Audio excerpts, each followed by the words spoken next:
Yo, what's up? Welcome back to the RealTalk podcast.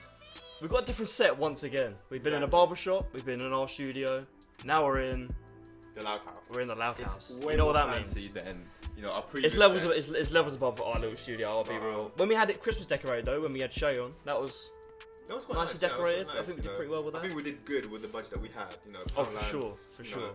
Yeah, 100%. But you know what a new set means? It means a new guest, a new person, new stories. So please welcome Harry Maude. Hello, boys. You good? What you saying, bro? Yeah, chilling, man. Yeah? All good. How you guys? You alright? Yeah, pretty good. Yeah. I'm living, man. Yeah. Just vibing. The world's going on. Everything's being fucked up in the world at the moment. No, let's Yeah. be real. Yeah. Like, it's Like mental. What do you mean, like Talk what? to us. Drop it on us. Exactly. Well, recently, comments, I mean, this isn't the way I was gonna go, but like, you had this fucking Chinese like balloon over America. I didn't see that. Do you know what? A balloon. There was some balloon, it's like spy balloon over America or something. Oh, like spying on shit. government, yeah. Government stuff. It was a bit nuts. And Ukraine's still fucked. Yeah. But look, let's not talk about that because Yeah. that's a little bit deep for a start of a podcast. I'll be real. Yeah, we got Harry here. What do you do? Let's be real. Like for the So, people that don't know. Introduce yourself. Introduce. Okay, so I'm Harry Maude. I own Loud House, which is a video production company. So yeah, I started getting to my whole thing is just video. Like I've been into videos since I was like 15, 16. Start with skateboard videos and then like Modern Warfare 2 clips, all that Of shit. course. And then I just fell in love with it, and just been doing it ever since. So then after college went to study film production at university. Got my degree there, and I was going more towards sort of TV and film and wanting to get into that, but then obviously with social media and stuff like that, It's changed the game. Social media It definitely has. It really has. So yeah, I think at first I wanted to be a sort of film producer, so I got into that world, started like working on TV sets and stuff like that. And I remember I was speaking to one of the producers, and I was like, how do you become a film producer? And it was, the classic, you start at this level, work your way up, and in 40 years' time, you'll be a producer. Yeah. And I was like, well, fuck that. I'm not waiting 40 Yeah, years of to course, get my shit going. So, as soon as I finished uni, just started my own production company, and just been work with different brands, but then also work with a lot of influencers and social media. So, dabbled in being creative director for other people's YouTube channels, and sort of went that way. That's it. That's definitely something that I've sort of idolized, especially with me producing music. It's sort of like a behind the scenes type of role that you take, but you're still one of the most crucial and important parts of that person's, like, whether it's producing or creative directing, 100%. that type of thing. Like, without that person there, nothing happens. You know what I mean? Yeah, so 100%. It's definitely an important role. And you mentioned influencers. Do you want to give some names that you've worked with? So Kay, Jarvis, I've been good friends with them for quite a while. Since Jarvis, especially when he was like a kid. Do you know what? I only realised he's like 20, 21, 22. 21, yeah. I thought he was older, because I used to watch him as a kid. And just seeing them like, well, he's he's just recently turned into like a man. Like I remember when going around his house and he was just like little boy braces, and now he's just beating the shit out of people. Yeah, that's crazy. Yeah. That's nuts. He did recently fight Floyd as well. Yeah. I saw that. That's crazy. That's big time, because he's got that new with Kingpin, isn't it? Yeah. And stuff like that. I'm looking forward to that. That's a new. You have Misfits and all of that, which is all good and all, but I like the different lanes. Like, it's all opening up a little bit more. What really is Kingpin, Misfits? Well, Kingpin was originally it was like a bunch of TikTokers, wasn't it? It was the TikTok event. It was like Simple Simon, that dad, versus Ed Matthews or something. And it's obviously, I thought it fell off, I'll be real, but it's been revived. Yeah. And it's about now, so I'm here for it, really. You can tell, if people follow Jarvis, you can tell he's actually taking boxing very seriously. Yeah. You wouldn't have a random TikToker fighting Floyd Mayweather. No. I know he's 50 years old yet, but No way. he did bits on Jarvis. Oh yeah, so yeah. Clearly he's not past his prime. No. I mean, even Joe Rogan said Jarvis was decent in that video. Yeah, that's insane. That Joe. That's big for him. That's like, being seen as like, I feel like, if you're gonna go into that scene, you want to be seen as a boxer. Yeah. Like, obviously it's an influencer boxer, but being seen by Joe Rogan, one of the biggest podcasts apart from us. Yeah. You know what I'm saying? But being seen as like he's actually a boxer, like hearing it from someone big like that, that's got to feel quite good. 100%. Well, I think like them as a family, as brothers, like knowing them personally, I know just like how hardworking they are, and when they've got like a goal in mind, they are the most determined people I've ever met. Like Fraser, particularly with his videos, like he would not miss an upload. Like he literally is that sort of intense about it. And same with Jarvis when it comes to the boxing. Like he trains like an absolute animal. He's very dedicated. So like, I have to respect it. Yeah. Like, do you know what? I don't think I could do that. Would you? Let's say, okay. If you had the opportunity, are you going into influencer boxing? I mean, since I am about 6'2", you know, I'm only 18, so I can put on some weight. You probably could. I reckon I could do some damage. It would take a lot of time out of my work life and my whole life. It definitely would. Right? Yeah, 100%. Because, you know, you don't get good at boxing just like that. No. You know, I'm sure Jarvis, you know Jarvis personally, he's probably been doing it for the past 2-3 years. Well, yeah, since his first fight, that's when he properly started. He was gymming a bit before then, but that's when he properly started. But since then, he's been like, pretty militant. Yeah. We did a few when they were in the UK. We went to we were training with them. There's called the boxing booth in Merstham. Yeah. And they do Fuck It Up Fridays, and we'd go there Friday morning, and like it is savage. Like it's like army training. Like we're sweating, everyone's like puking in buckets. Like That's nuts. It's that's like hardcore. Did you do it as well? Yeah, I did it. Yeah. Fuck that. I guess that's what it takes, though. I guess that's what it takes to be like... Yeah, that is what it takes, yeah. I mean, you've got to be dedicated for it. Like, let's be real. Like, it's hard work. You know, doing this podcast, we just sit here and chat shit. You know what I mean? If you actually want to get in that field... This is hard work. Exactly. Well, trust me, I'm a hard-working man. Trust me. But but you need to like go through those type of situations, those type of experiences... Yeah, to then go up against anyone that knows how to box, but especially Floyd Mayweather, and not look like he just absolutely wiped the floor with you. Because he did like put up a fight. You know, he was guarding. He knew how to box. And he kept pushing forward on him. Exactly. He threw some punches as well, right? He took some, he threw some. So you have to go through those type of experiences because you can only assume from Floyd Mayweather's side, he's been through worse. Yeah. So 100%. To get to the level he is, you know, this is just a boxing, but with anything. I think to even be able to firm a punch from Floyd, that's already a dub. Yeah. It's arguably the best boxer ever. Yeah, but he's not like It's not like Tyson Fury smacking you. Exactly. Like. That's it's not a heavyweight, but it's still like whoa, like hold up, you know what I'm saying? And then to be able to like punch back, it's crazy. It's the speed of it as well. Yeah, that's what I talk about, right? That's Would you rather try and firm a punch from Tyson Fury, right? Which obviously his speed is a bit slower, but he's massive. Yeah. Or Floyd Mayweather, whose speed is incredible, but maybe doesn't have as much, power behind it. I'd rather get punched by Floyd. I'll get punched by Floyd. Tyson's like 20-something stone. Yeah. That like. Exactly. I think him standing in front of me, I'm like, hold up. A fist the size of a fucking ball coming into your head. Exactly. That's that true. Would definitely knock you out. Both of them. Bro, Tyson Fury, I could not stand in front of him. not in the ring. Have you seen the size of him, mate? Against Floyd's small compared. You know what is worse about Tyson Fury, right? Is that he doesn't look like he's a boxer. No. He looks like he's just a regular man. Yeah. When you see him like with speed and that punching, you realise, like this guy's genetically different. Yeah. Which is probably what's most scary about that. Oh, 100%. It's so funny, like in the post-fight like press conferences, he just sat down, his like belly spilling over, but he just beat the shit out of Deontay Wilder. Yeah, what was that thing when he stood up, and he was in his little pants or whatever, and everyone was saying how tiny cock he has. Yeah.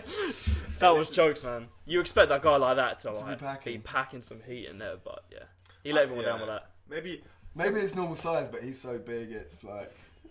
Do you know what? That could be it. You're just trying to make him seem a bit more like... I just like Tyson. Get on his side. Do you know what I mean? Leave his dick alone, he's a nice guy. I mean, maybe, anything could have happened, because you did have, like, problems drinking alcohol before, right? Yeah, that's true. So maybe that could have had a little impact on that. Yeah. Possibly, but could be a little bit of a stretch. I was going to say. No, that's sick. I'm looking forward to all the boxing stuff. I think it is getting a little bit out of hand in a way where... Have you seen the new thing in Misfits where they're doing like a tag team? Some shit like that. Yeah, I saw that. I'm not on that. Like, it is. They're trying to turn it into more of a... I mean, it is meant for entertainment purposes, but like, if you're trying to get in that scene and attract new people, that's not what boxing is at the end of the day. Yeah, that's where... They're making their own thing. Yeah, exactly. That's where, if I was like a hardcore boxing fan, that's where I would be like, okay... Yeah, you can understand why they hate it. It's a bit... It's enough now, You can bring YouTubers, you can bring some people to watch the sport. But then when it gets to like tag team... it's WWE stuff. At that point. Like, it's dead. When you change the rules or something, you can invent and like invest into something new, whether it does well or not. but in their way of manipulating it, they're sort of arguing the fact like boxing people like boxing stands don't like what they're doing, but they're trying to get them on board. But when you change the rules like that, you're just contradicting yourself. Yeah. You're not going to get these people on board if you're changing the rules of their own sport that they already know and like. So I think I'm enjoying it. I mean, we went to the recent fight, which was was sick. Yeah. But yeah, it was. Do you know what? It was a good atmosphere. I don't think you will get like, unless it's a big fight, you won't get an atmosphere like that. In terms like, especially that's the thing. Like, these influencers do have so much pull, and like that's why they are getting a lot of eyeballs back on the sport. Yeah, for sure. But yeah, particularly like Jake Paul, KSI, like when they get into it, they're pulling huge numbers. They're trying to sell out Wembley. Okay, let me ask you this, right? Yeah.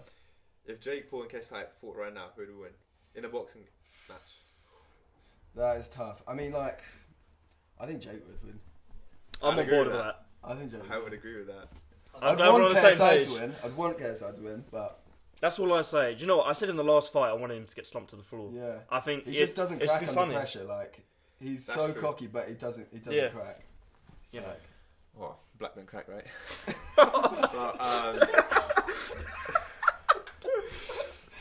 Yeah. Yeah, okay, on a more real level, he has an That's so funny. We can't say on the real level after that. Yeah, I was talking about KSI, you know. I was talking about Jake, but yeah. Oh, we're talking about Jake. Oh my god. That's even worse. But you know. Oh mate. Anyways. So, I take Jake in the fight anyway. Yeah. Not me, but Well, yeah, you would. KSI versus Jake. Ain't no way. Yeah. Especially now, I feel like KSI has been on and off. Yes, he's done good. You know, he's beat people. He's currently doing boxing, taking it seriously. But he's been doing a lot of music stuff. Yeah. Like Jake, since like, was it Jake and Deji's first fight? Yeah. About 3-4 years ago. Bro, that was rough. He's been doing boxing full time professionally for 4 years. KSI's been on and off. Yeah, he's more dedicated. So I think I'll take Jake. What about Jake and Tommy Fury?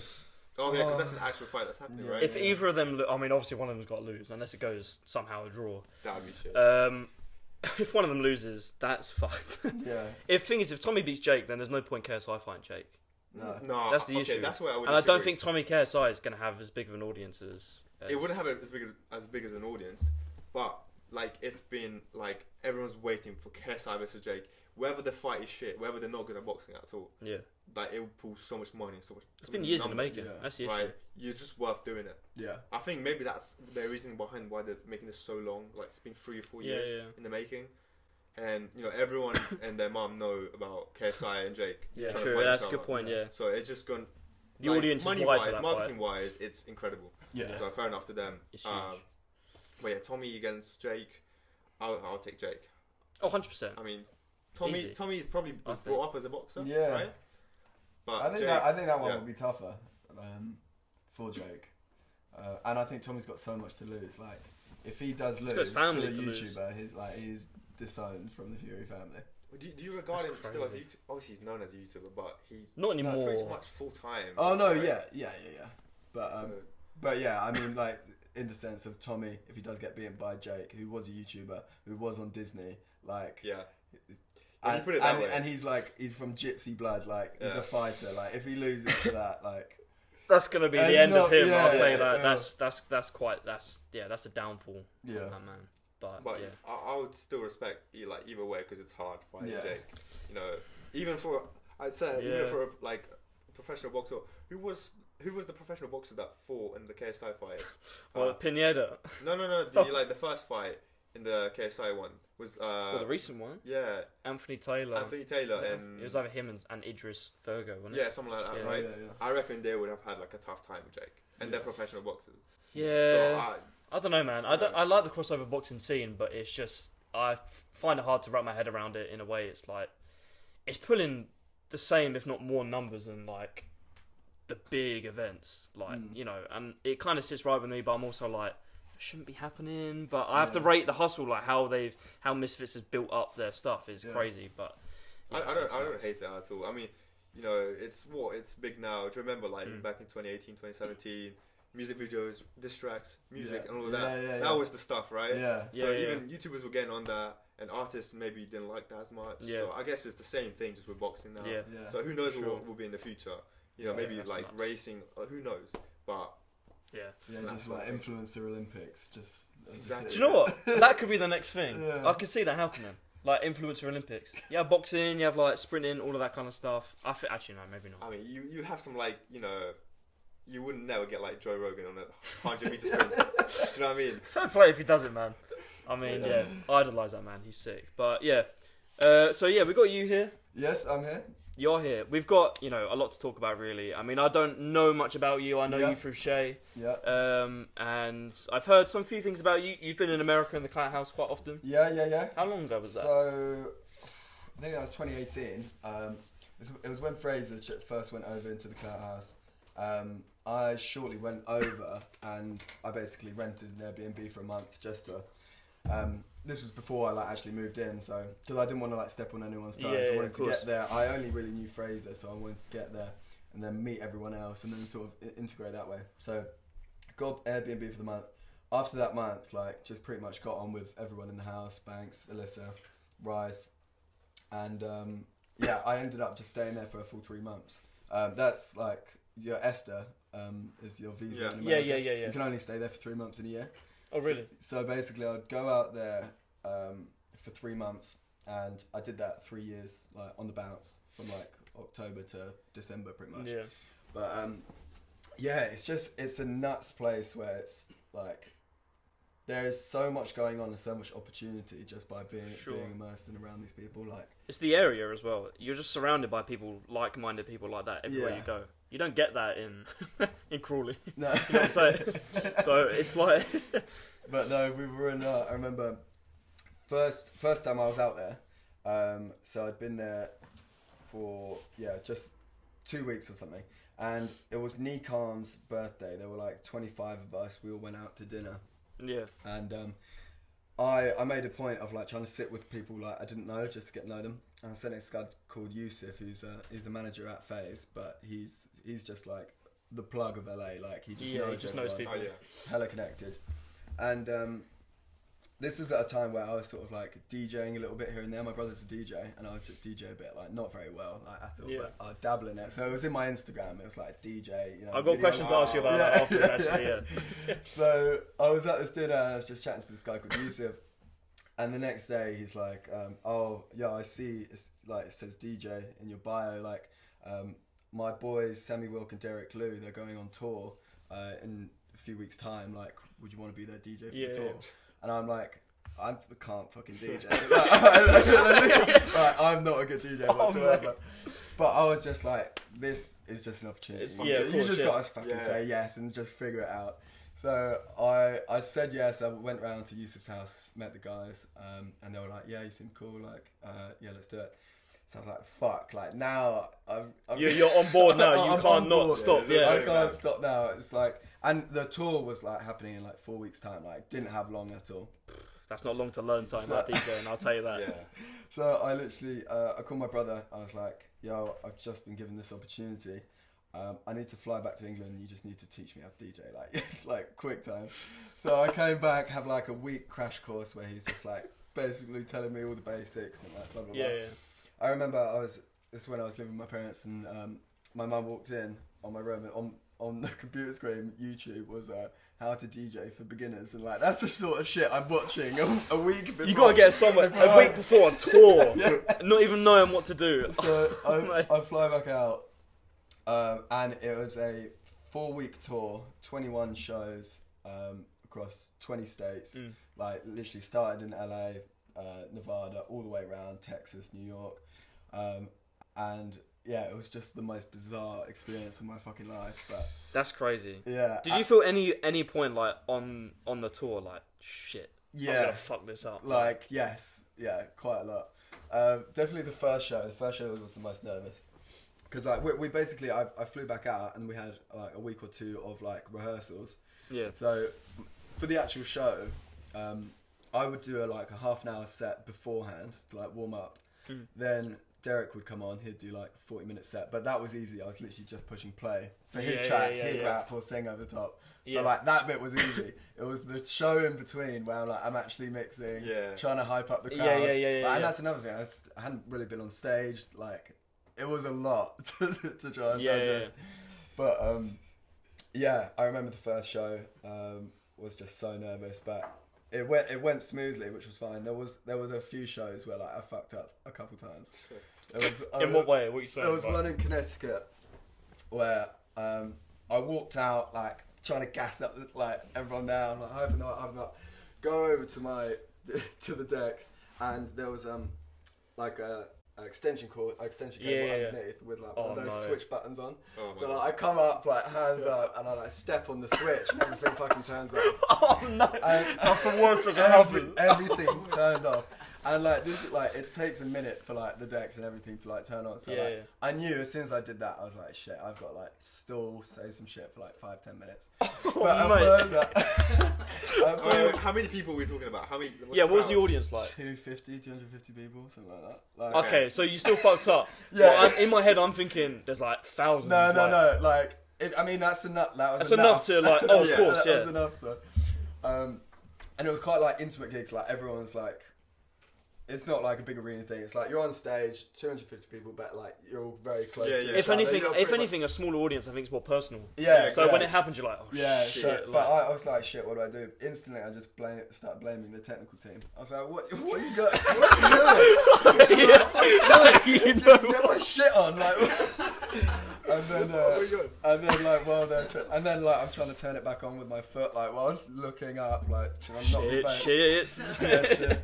Finally, it starts power on, and then I've just got a stool, and I'm just like chatting to everyone. Yeah, and it was just bizarre. But there was also when we had our show in New York, I don't know what I ate, but I got like bad food poisoning or something. And we're driving from New York to I can't remember what the show after that was, but it was basically an 8-hour drive, like in the tour bus overnight, and I was like violently sick. Like I just had to jump out and just like. Get it done with. Get it done, but I was like, they put me in the front of the bus just because like I had to keep like jumping over people to jump out of the car. So they put me in the front, and like literally the whole time, like my head's just like hanging out the window, just like puking all over the tour bus for 8 hours. For 8 hours straight, it was brutal. And then when we got to New York, like.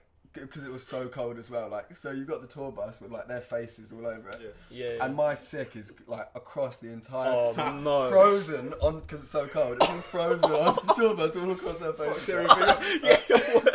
Like it was brutal. I was so ill, but we had a show that night in New York, which was our biggest one. There were like 500-600 people there, and they were saying like, oh, there's a load of like labels here tonight. There's a load of like press. It's like load of like all this other shit. So like this is a big one.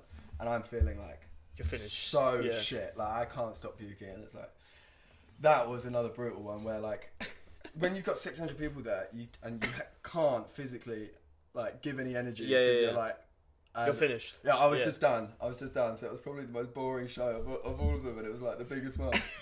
But it was just brutal. But that's crazy. Such a good experience. Just like that's at the end of the day. Look, things go wrong. You make fun out of it. It's funny. It's experience. I bet you 100% you don't regret it. Oh, none. Like exactly. no, because like 20 out of 21 shows, like, do you know what I mean?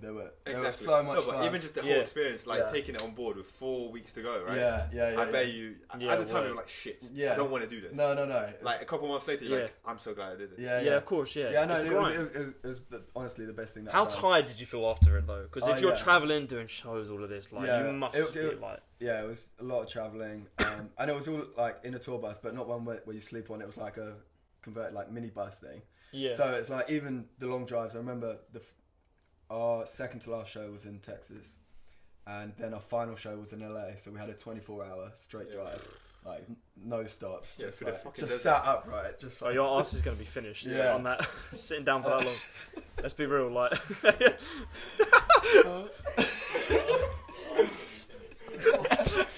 You know I'm going with that, like. Yeah, my ass was finished after that tour.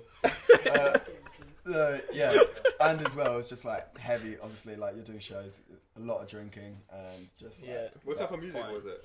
So Sammy, it's like hip hop. There are 2 hip hop artists, but Sammy's like He's like a good-looking guy, so I'm not saying he's like Justin Bieber type music, but it's like it's for girls. Okay, like the crowd were like they're all girls, yeah. But so it wasn't like hard hip hop. For sure. Yeah, it's that sort of shit. Yeah, not like Future. No. Jesus, imagine doing that for like 4 weeks straight. Mate, my head would be banging those type of beats. Sure, you'd know like the songs by heart. Oh, Inside Out. Yeah, like whenever it comes up on my phone, like you know all the lyrics. Yeah, everything. That's sick. That's one thing that's something I love to do with producing. My whole goal is really with music is to get like one of my beats played at a festival. Yeah. You know what I'm saying? So like get a placement with an artist and like hear that at a festival like Wireless Redding or something. Because you're close to SX. So imagine SX new song, new album. I'll tell you, if me and SX better have a tune coming out this summer, man. I'll tell you that now. I've been so many late nights on Discord, like just like making beats for these people and everything. There must be something in the vault happening. I know he's got an album coming out. I know one of my boys has got a placement with him on his deluxe. He's got deluxe coming out, which is sick. So you never know, man. I'm hoping. Got high hopes, so you never know. You see me touring with SX this year, you know what I'm saying? Yeah, so do you DJ as well? Is your music? Ish, yeah. Probably same level as you. I'll be honest. I'll give myself a little bit more time to practice. I don't want to, but hopefully, that's one thing I do on the DJ. I know this podcast is going out before I have an event on with my boy Harrison in the barbershop, which is sick. I'll be DJing there all day on Saturday. Nice. Which is sick. Free trims, so if you're seeing this, pull up. It's sick at Gatwick. So yeah, I'm wanting to get into the DJ scene. Definitely a little bit more. It's fun as well. I enjoy it. Like, it's just so much fun. You're just playing bangers and everyone's loving it. You haven't got to worry. It's not your own music. Do you know what I mean? You haven't got to worry if people like it or not. Yeah, because they probably already know your music, right? Yeah, exactly. Yeah, I mean, if all the people that are there for those people, the artists, so you're gonna have a good time regardless. You know what I'm saying? So did any fan actually, like any of the fans, knew who you were? Yeah. And then like it was weird because like we started the tour and like I was all over their socials the whole time. We were like making a lot of content, and by the end of it, like there was this one girl that came to one of the first shows, and she like throughout the whole thing she was like messaging me constantly, like. And on the final show, she like gave me this like written letter and all these like she's made a fan page of me on Instagram and just like all this other shit. She's trying to slide in. Yeah, no, she became like obsessed, but like it was also really sweet. Do you know what I mean? Yeah. You feel kind of grateful. You're like, oh no, I was that's so kind of grateful. sick. A little bit weird, but you know what I'm saying? Like, following me around, asking where I am. Oh, come on, now that's stalkerish. It's like high school drama. Fuck that. No, mine's been dulled on that one. But no, she's really sweet. But yeah, it was. I did grow somewhat of a fan base from that for sure, and like people knew me as sort of a DJ, which was weird as well because I was doing YouTube shit and like. Yeah, mixing both. Yeah, mixing a bit of both, but. Yeah, it was really cool to just like see that side of like how the music industry in that respect works and stuff like that. That's sick. That's definitely something I aspire to as well. Yeah, because you're more on the music side than me, right? Yeah, for sure. So that's definitely for you, right? No, 100%. That's something I do want to do. Especially touring. Touring must be like, because if you're like an artist, right, and you've made songs, you've built up a fan base. Yeah. Then touring is like the next step. You went straight on that. Oh yeah. That kind of. I still find that nuts, you know. It was nice, and as well, just seeing like. I'd only really been to LA and Vegas, but like seeing the rest of going America. to every state and just like it's all so different. Like America's so vast, it's like literally like traveling all through Europe, and every state is completely different, and the people there. And I mean, I've only New York was sick, but literally. Yeah.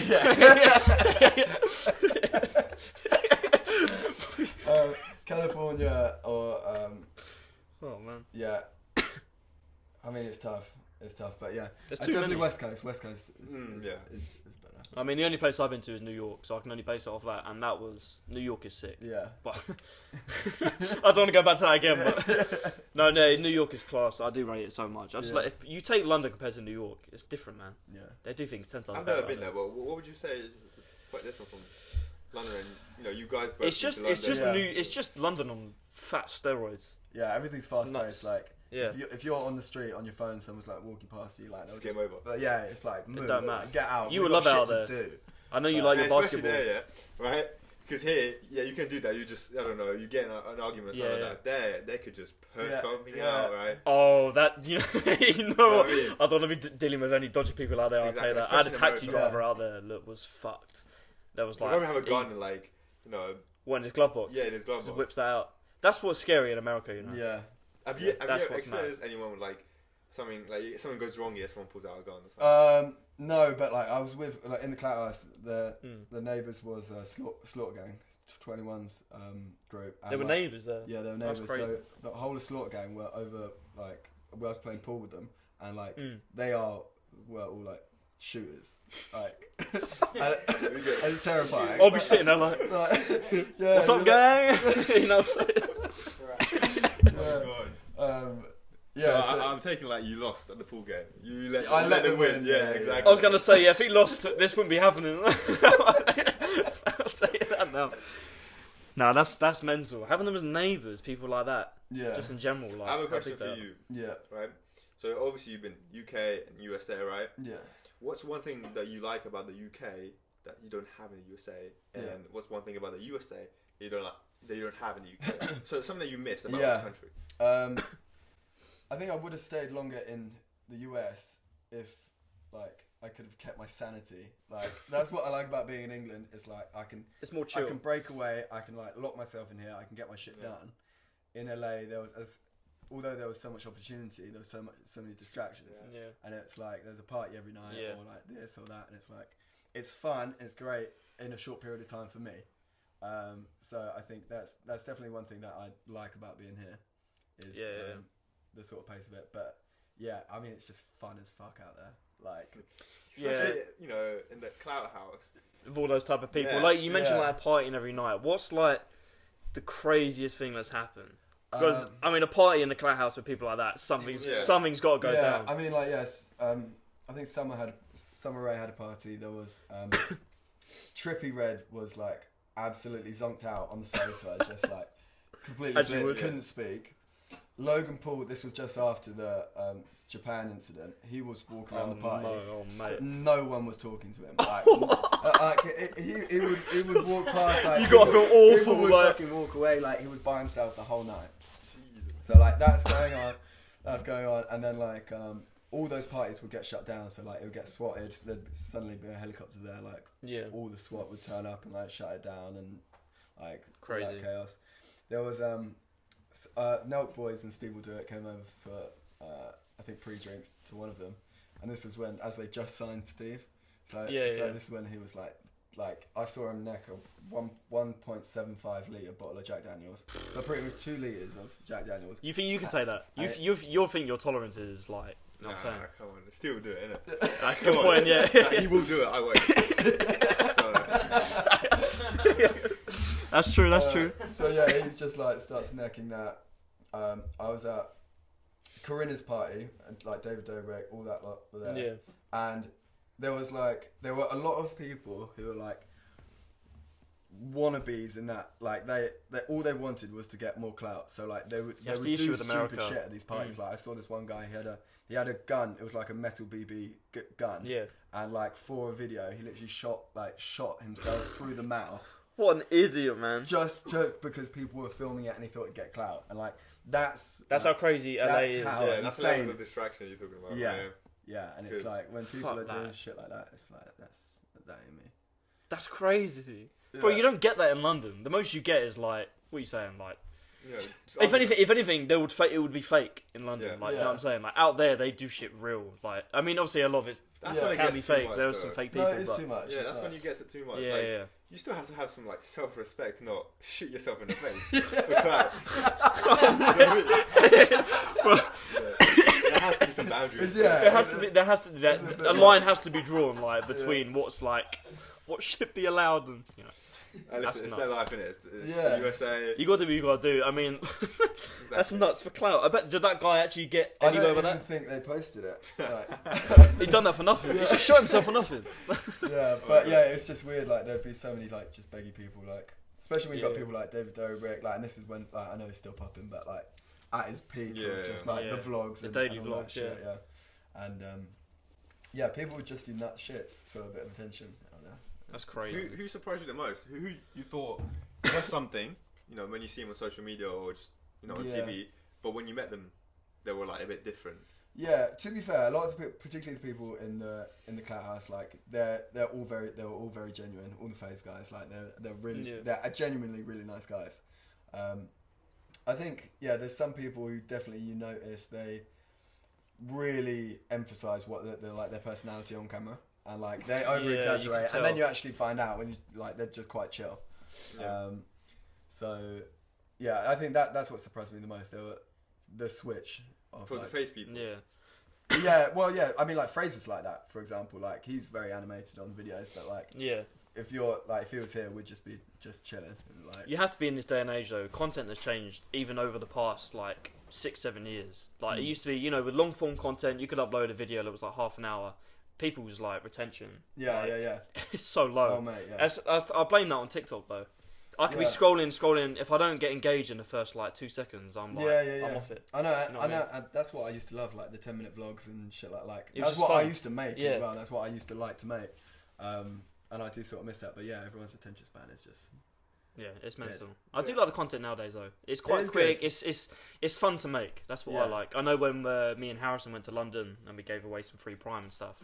That was quite fun. It did flop a little bit, I'll be real. Yeah, it was a bit of a flop. We got one good clip. But yeah, apart from that, it is fun to do. Just to go out, just film random shit and then just cut it up into clips and put it out. Well, you never know what's going to happen in the future because 10 years ago, the main thing was COD. You know, recording yourself, hitting trick shots.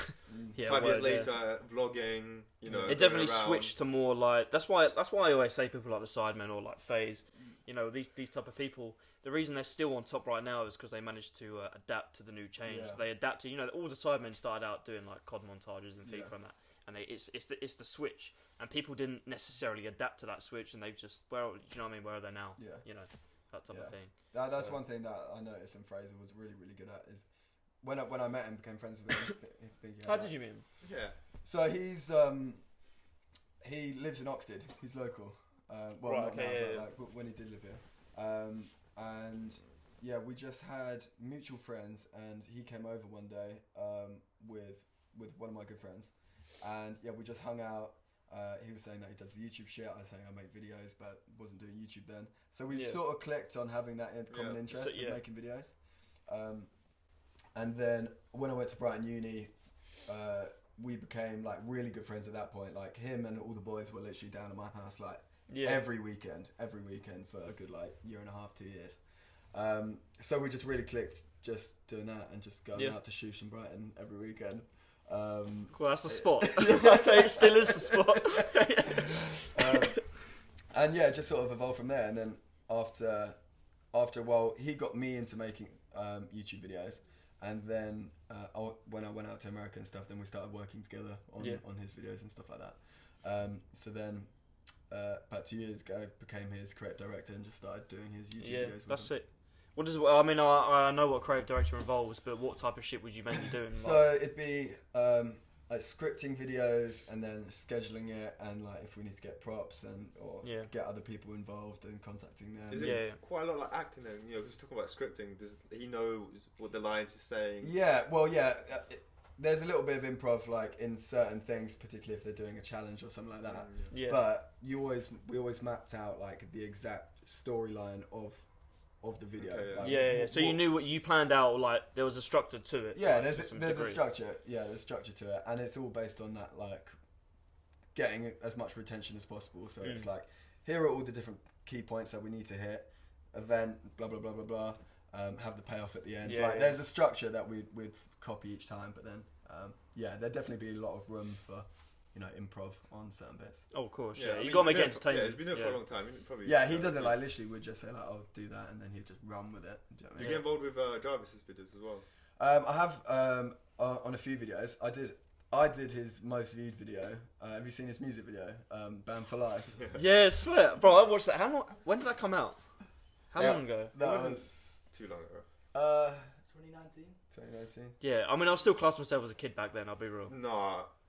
Well, how old was I? Well, that's 4 years ago. I was 14. There's not. I went 2023. Yeah. Wow. You're getting caught up in the times. Wow. I remember watching shit like that as like just a viewer. Like, do you know what I mean? Just watching it as it's going on. Yeah, it was here. Yeah. So like, I swear. Yeah, the outside shot is literally there. We filmed in my garage with just all the lights. The Fortnite like area was just in a park, just over there. That's crazy. That's not. Do you know what? I do have to like. You know, like I said, I used to watch these things as a kid, and now I'm like hearing like you know what I mean? How it was done and all of that. I do find it quite mad. Like, it's eye-opening. Yeah, because I guess as a kid, when I was watching, I remember I was watching Frasier when he was still, doing challenges with Jarvis. Yeah. Just stupid challenges in his house. Yeah. There's actually a lot of thought that goes back, like, through it before it comes out. Oh yeah. Not the average viewer doesn't sit and think like, oh, like, how is this done? All of this stuff. When I was a kid, that was me. I was the one that was always going, right, I wonder how that's actually done. Like, how is it planned? How is it executed? How do they market it in a way to gain this type of audience? I've always been interested in that. That's why, after college, when I did, like, media and stuff, I was so set on, like, the marketing side of it as well. I was like, how does this work? How does that work? And that's why I like doing the podcast, because it's easy to film and we get good guests on, and it's nice to talk to new people. And I like cutting up the clips and putting them out there, Facebook, TikTok, all this type of stuff. And when the numbers start to go up, you feel proud. Yeah, you're like, do you know what I mean? You're like, oh shit, that's actually done something. People are watching that. Do you know what I mean? Yeah. So I've always been that type of person to.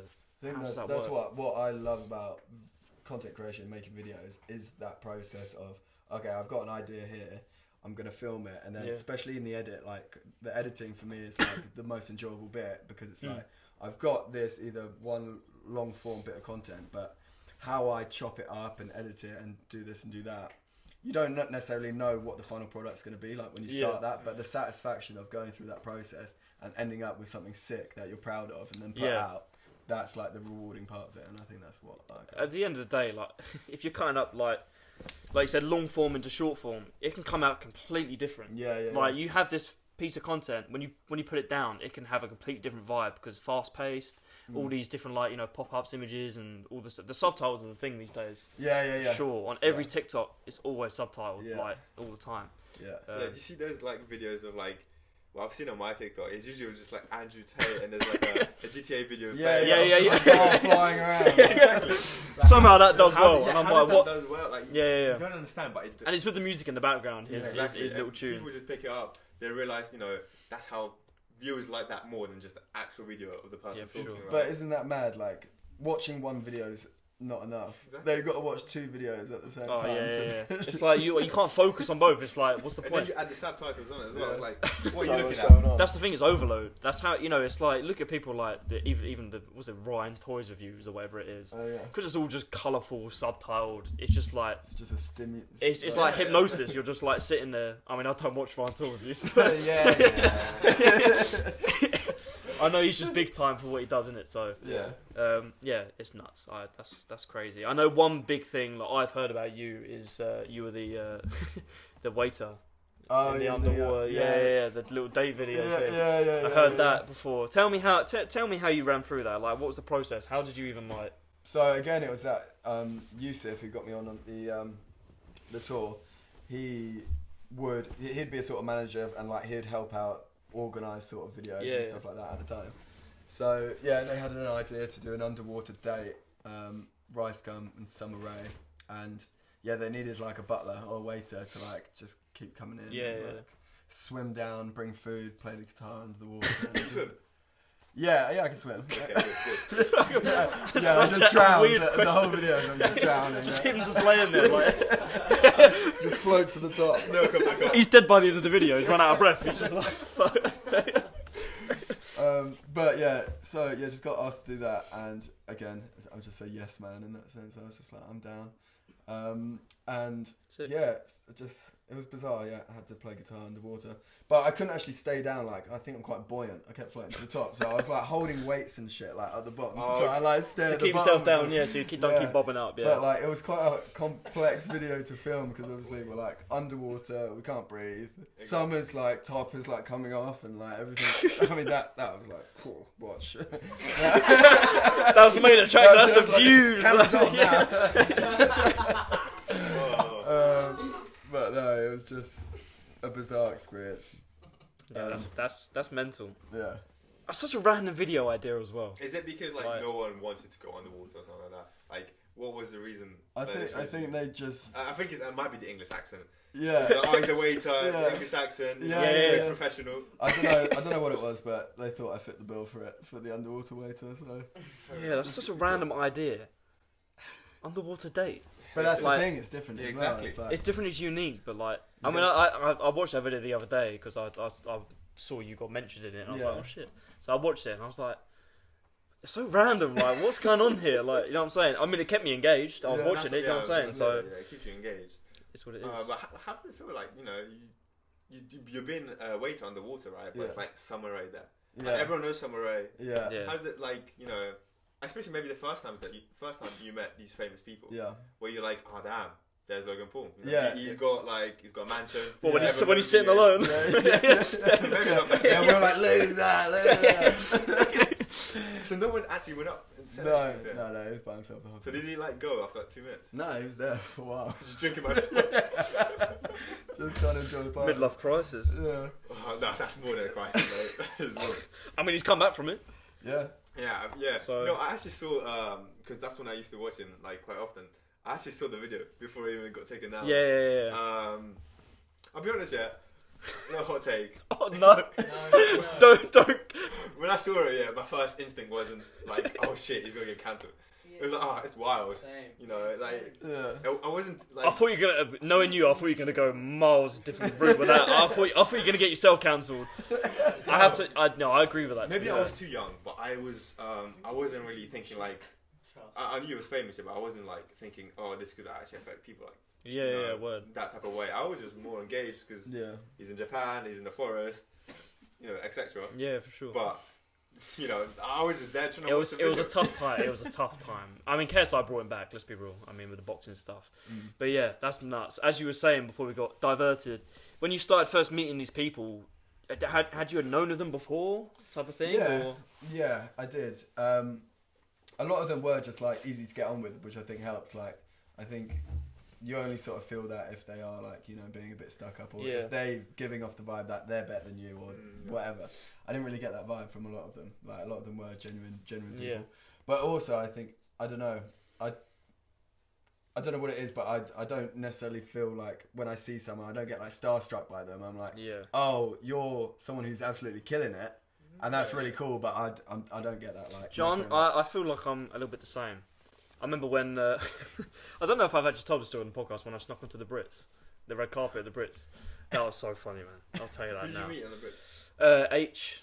It's just people like that. Do you know what? It's all these different artists. They were just genuine. Yeah. It's weird. It's like I was a little bit starstruck at first because I was like I didn't even mean to get on there. It was just by a complete accident. So I was like, I didn't even realise.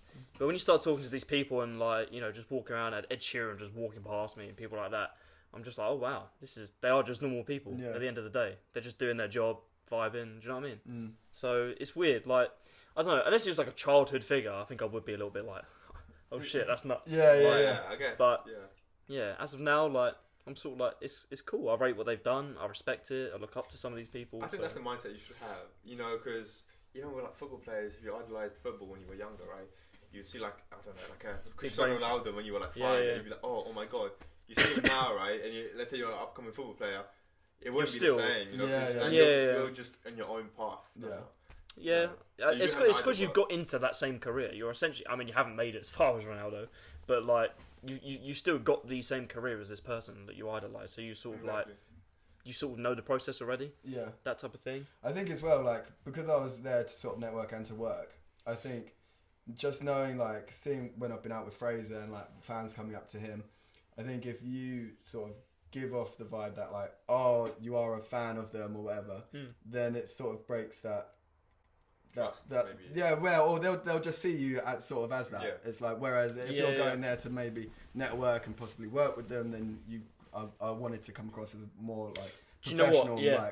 That's exactly what I was like with SX when I went to a show and he told me to link him afterwards. There was loads of fans waiting outside, like after the show for hours, right? And he came out, and I wanted to like segregate myself from those people. Yeah. I didn't want to seem like I'm that guy, like, oh, SX. You know what I'm saying? Yeah. Because I wanted to get in and network with him. Yeah. So I waited until he chatted to everyone and that type of thing. Then I went up to him and we spoke like one-on-one. Yeah. I wanted to make sure that sort of happened to get that connection. Yeah. And it ended up working, and that was the first moment I was like, okay, I feel like I've actually done something that's gone a step forward in my passion in music, really. But yeah, like you say, I mean, with certain people you can get starstruck, but yeah, as of now, it's different. It's changed a little bit as you get older. So we're like in the social media area, producing content. So I guess when you do come across people that are more famous than you, or just have more of a resume than you, right? Networking is so key. Yeah, it's so key. For sure. You must have experienced it in LA whenever you look behind you, there's someone famous. Oh yeah, 100%. You just you appreciate what they do. Yeah. But then you'd be like, so how'd you do it? How'd you end up like with what we're doing with you right now? Yeah. We know who you are. You've been around for a long time, filming with very famous people, been with them, right? Yeah. And we like these type of questions. We're asking these questions because it's interesting for us to know how to get that insight. Yeah, to get that insight. Sure. It's because I'm sure not everyone goes out and is able to ask these type of questions to anyone. Yeah, definitely. So that's why I like networking. I think it's so important, especially nowadays when everyone's famous. You want to know how they do it. 100%. And I think just say yes to every opportunity, because every time you say yes, that opens another branch of possible opportunities. I definitely learned to do that. Yeah. I used to be the type of kid that would wake up and I'd be like, I can't be able to get out of bed. Like, even if it's it could be anything. Even like this, like you asked me to come on this podcast. Who knows? Me saying yes, me meeting you guys.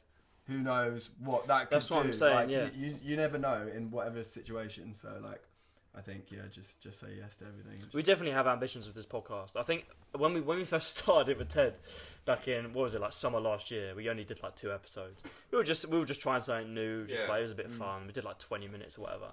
And then as it's grown and we left college and everything like that, it's sort of we actually quite enjoy this. We want it to carry on. So I mean, was Shay the first guest we had? Yeah, Shay was the first guest. Yeah. First guest we had, and he's in the background.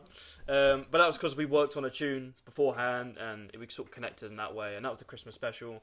And I think ever since that episode, we sort of felt like it's sort of not necessarily doing something, but we can actually get some guests on, and we definitely changed the dynamic of how we were back in the summer last year. Yeah, because it was just if you saw a video back in summer, right? It was not serious at all. We just got me, Harvey, another one of our friends on a sofa and just chat shit for half an hour. Yeah. Now I realised that what we're doing right now, I like doing it personally because I like talking to people who've had experiences that I admire what the experiences they've had, what they've done. So I like getting insights, asking them questions. This is what I like doing. Yeah. So even if we had 0 subscribers, 0 viewers, I would still do this because it's fun talking to someone who's experienced more than us. 100%. But I just guests coming on, asking them questions. That's what I personally like about 100%. This podcast. And I think if you've got a passion for it, then there will be that longevity in it. If you enjoy 100%. Doing it, then it'll be easy, every week to get your video up and put it out there. And I enjoy the whole process, to editing, to filming, to putting it out. It's there's not one bit I don't like about it. No. I mean, maybe like you said, longevity. Maybe if it's a couple of years' time, hopefully if something happens with it, type of thing, you can sort of maybe lose a little bit of steam for it. In terms I've done this for so many years now, it's just repetitive. But that's where you got to learn to change up. You just got to switch it up. Yeah, exactly. For sure. We've been nearly going for an hour now. It never feels like how long it goes. It's nuts. Quick. I know you've got one question that I feel like we have to ask every single time. We ask this question of every guest we've had on. Who is the most famous person in your phone contacts? Whose number do you have that has an incredible amount of followers? That you could call them up right now. But no, don't. It's your networking technique, isn't it? The Italian ways. But no, just who's in your phone contact that's crazy? Tifu, when Tifu popped off. Yeah. He was massive in Fortnite. He was huge. Yeah, I haven't heard from him much recently, but Tifu. Shall I look? I've got some. Have you still got Deji's? Yeah, I've got Deji's number. Swear. Deji? Yeah. So, who is the most famous person in your phone contacts? Nice. I would say either Tifu or Deji. Deji saved his number in my phone as Deji Big Cock. Oh, does he have a big cock? I don't know. I don't know. Context? Where's Big Cock come from? I don't know. I didn't ask. I didn't go into. Yeah, I would ask that. If someone puts big cock on my phone, you definitely wouldn't save Tyson Fury out on my phone. Deji Big Dick. How did that even come about? I was gonna say we were at the CLOUT house. It was like we were having. He was out there for a while, I swear. Yeah, well, he popped out. We were having like a mini party. Well, it's just like a few of the friends came over, but we were. There was a DJ there as well, even though there weren't that many people there. But I remember just me and him were just chatting for ages and just chatting stupid shit, and just laughing so much. He's a funny guy. Have you met all the Sidemen as well? No, I haven't actually. No, they weren't out there. I know they went out because they did a Simon vs. FaZe thing and all that shit. Yeah, the Americans. Yeah. I'm more the American side. I feel like the Sidemen schedule though is fucked. No, because there's only 7 of them. I mean, they're all starting to gain their own lives now anyway, do you know what I mean? So it's like, they have their own commitments. It's weird, it's like, how long, or for what age can you keep doing that till? Like, I think the thing with FaZe was, like, you had, like, the core group of boys who, like, the kids grew up watching, but now as they're a bit older, it's like, I think you need to get fresh new talent in to, like, become the face of it. I think I said this to you the other day, or maybe on the past podcast with Carell. I think that this age of YouTubers and influencers is not dying out, but like they're all getting older, getting their own lives, and not going to do it as much, which I think is making room for new people to come through. Which, linking back to what we said at the start about the influencer boxing, is definitely all of them coming from TikTok. I feel like, and moving over and doing that type of thing. I definitely think these people, they're still 2 in numbers. Don't get me wrong, but they are slowly like starting to peak off and go down. So well, I want to say peak up. I think their willingness to do as much as they would do before, has motivation gone down because they realise, like, I'm not quite sure, but I think his size 20 times 30, something like that, right? So he's thinking, maybe I'm 30, maybe I should start doing something that's not YouTube related. I think as you get older, your priorities naturally change and you have different goals. Yeah, for sure. How old are you, by the way? 26. I'm 27 in 2 weeks' time. Really? Yeah. Oh. I actually forgot how old I was. I thought I was 25. I feel like that happens when you're like 17. After 21, you just stop giving a fuck. And because I was speaking to Shay and I was like, I'm 25, 26. Like, oh shit, no, I'm 27. And then I was like, well, you're like 25, aren't you? You're like the same shit. And he was like, no, I'm 23. I was like, I'm 4 years older than you. Like, since when? Since when have I been 4 years older than you? Like, yeah, that's nuts. When I think of it, we're still only 18, 19. Yeah, exactly. Harry looks 18, that's why. Yeah, especially if I shave this off, like I'm a baby, bro. Well, can you not go on the side? Nah. Can you? You can't chat anything. I want you to take that beanie off now. Take that off right now. Have you ever seen my hair? No. You're gonna laugh at this. This hairline is unreal. Take that off now. Should I? Yeah, well, you have to, man. We're too far. We're too deep into it now. Don't let him peer review. Wow. You're using press. You rock it though. You do rock it. I rock it. You do. It's the McDonald's M that gets me. I'll be real. I don't quite know how you've got that receiving at this age. Yeah. Your dad's the same, right? I've never seen my dad's hair. Since I was born. Oh well, yeah. I mean, it's bald. Yeah. So genetics. It's in the genes. Yeah. So I have to respect it. No, you rock it, mate. Go Turkey. No, but that's the thing though. Like, I reckon, like, girls. I have a girlfriend, but before I did. Why has he got a flexor? Oh, girls! Oh shit! She's gonna watch this. She's gonna. Watch this, and she's gonna be like, oh, "Shouldn't I say that?"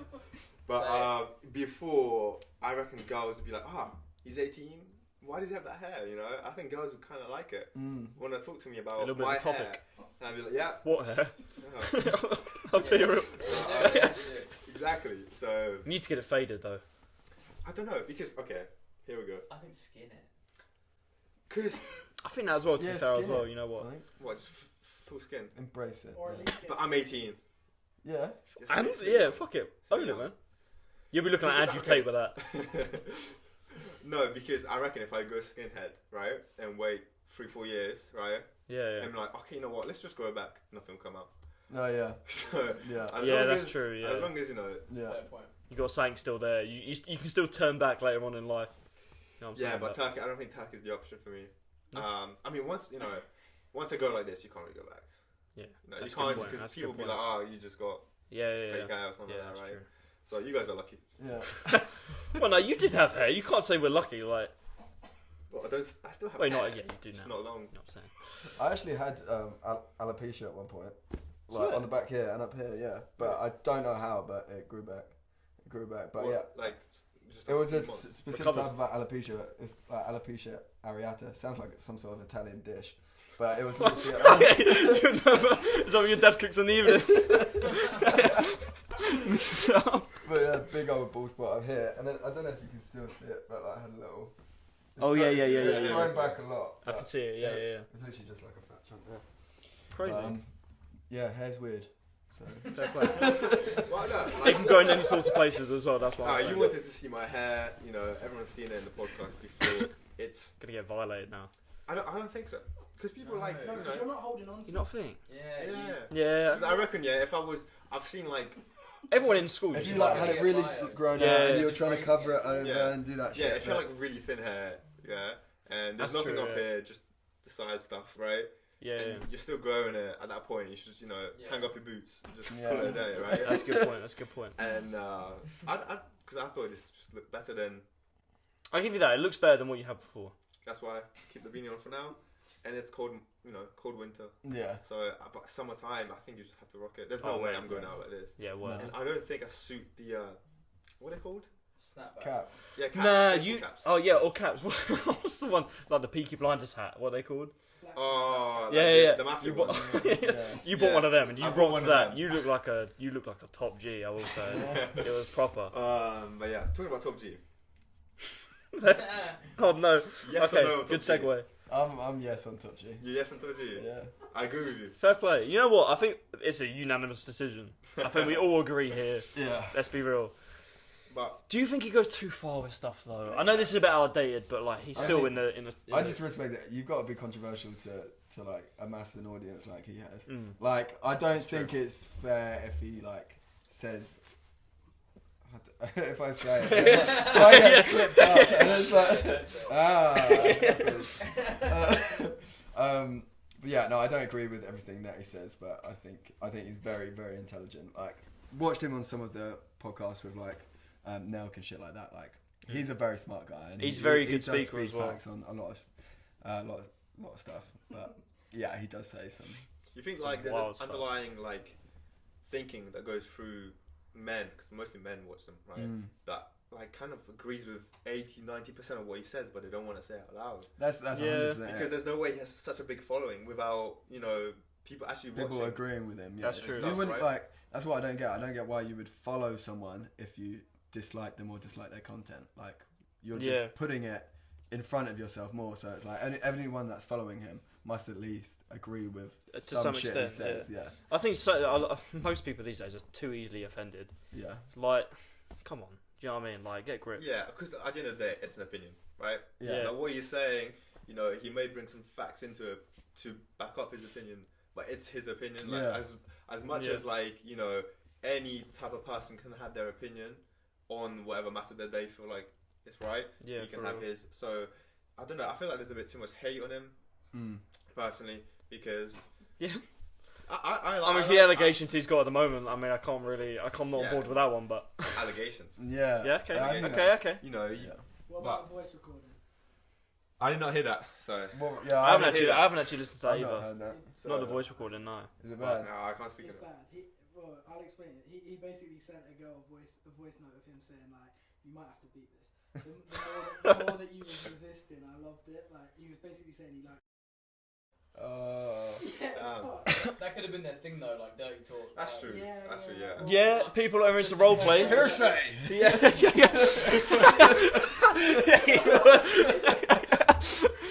People are into that stuff, like role playing that. Wait, are you the guy to look up to? I don't know. To some people, yeah. I mean, No one's perfect. No one's perfect. He lacks on a few stuff. no. Andrew Tate, free the guy. You know what I'm saying? Free the man. Free the man, damn. Yeah. But I yeah, feel like we talked about a lot of things. Is there anything that you would like? I think I think we covered most things really. I from want to what we ask wanted one more know. thing to Harry. We talked a lot about the past, what you experienced, what you're doing now. I know where you're going with I want this. to talk about the future. Nice. How are you looking for the future? What are you looking towards? So, I think my whole thing before I've spoken about has been video creation, content creation. I think my true passion right now is building business. Like I've built Loud House up to a point where I've now I'm diversifying my portfolio a bit. I just bought a hair salon, but my girlfriend's a hairdresser. You're right. And using everything, all the skills that I learnt to build up that first company, it's like I've now got that template in my mind, which I can now like replicate it onto various other businesses. So for me, that's what I want to start exploring a bit more. It's like we're building up the hair salon, and my side of that is, you know, managing the business, doing the social media, because that is marketing stuff. Marketing side of things is ultimately what drives the business. And that's what you're good at as well. That's exactly. So it's like, I think that's for me where I'm going to go down a bit more. It's just get my fingers in lots of pies, you know, and just diversify. You're a businessman. I'm a businessman. I'm an entrepreneur. You know? Fair enough. I hate that word. You see so many people on TikTok just like... He's a business head, bro. Trust me. So that's the sort Respect of sort of shit I'm doing now. And do you not see yourself anymore in the American side, or are you just gonna? No, yeah, I think I definitely like. Do you know what? I haven't been over since COVID. Like that whole thing just really like disrupted the whole thing, and just like I've now been in the swing of like my business here. I've just not found time to like go back over there. Where I was before, I was a lot more free. I could go over 3 months, not give a fuck. Yeah. But I'll definitely. You got more commitments now. Yeah. A lot more commitments. So yeah, I'll definitely go back out there and see all those boys again. But yeah, fair enough. Quite busy. He's a businessman now. He came from a. Would you say you went to college for TV production, film production, yeah. Right, and now he's a businessman. Yeah. At the age of 27. Look at that. Crazy. Yeah. Almost 26. Big John. Yeah, well, look, we've been going for over an hour now, so I think it's about time we wrap this up. Yeah. It's been pretty good. It's been good having you on. It's biggest guest so far. Yeah. And the most interesting, apart from Shay. Yeah. Apart from Shay. Get back, Shay. Oh, yeah, hold up. I forgot. Controversial. Have you seen his streams? No, thanks for having me on, boys. It's been good fun. It's been good. To chat to you. It's been lit. Yeah. So, let's wrap this up. We'll see you in the next podcast next week. Peace. Bye.